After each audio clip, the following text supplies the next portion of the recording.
మెదక్ జిల్లా చిన్నగన్పూర్ ప్రాథమిక వ్యవసాయ సహకార సంఘంలో నిధుల గోల్మాల్పై విచారణ జరిపి దోషులపై చర్యలు తీసుకోవాలని సొసైటీ చైర్మన్ మందనాగులు అన్నారు. మెదక్ కలెక్టరేట్ లో సోమవారం ప్రజావాణి కార్యక్రమంలో అదనపు కలెక్టర్ నాగేష్ ని కలిసి ఈ మేరకు మెమోరాండం అందజేశామన్నారు.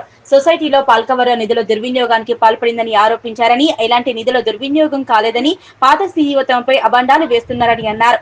పూర్తిస్థాయి విచారణ జరిపి నిధుల గోల్మాల్ జరిగినట్లు రుజువు అయితే సంబంధికులపై చర్యలు తీసుకోవాలని, లేనట్లయితే అబండాలు వేసిన పాత సీఈఓ సత్యనారాయణ రెడ్డిపై చర్యలు తీసుకోవాలన్నారు. ఈ కార్యక్రమంలో సొసైటీ వైస్ చైర్మన్ పిల్లల రాజాకోట్, డైరెక్టర్ మధుసూదన్ రెడ్డి పాల్గొన్నారు.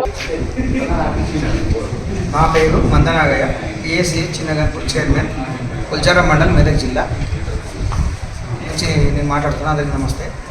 ఇందులో ఏం విషయం అంటే, చిన్నగన్పూర్ సొసైటీలో 8,18,000 రూపాయలు పాలకవర్గం ప్లస్ చైర్మన్ కలిసి దుర్వినియోగం చేసి అని చెప్పి కంప్లైంట్స్ మా మాజీ సీఓ సత్యనారాయణ రెడ్డి గారు టీవీలో కానీ పేపర్లో కానీ వేయడం జరుగుతుంది.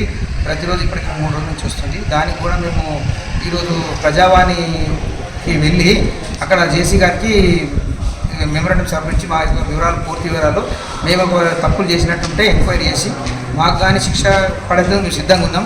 లేదంటే ఆ తప్పు చేసినందుకు ఆయన శిక్షకు అర్హులు కావాలని చెప్పి జేసీ గారిని కోరడం జరిగింది.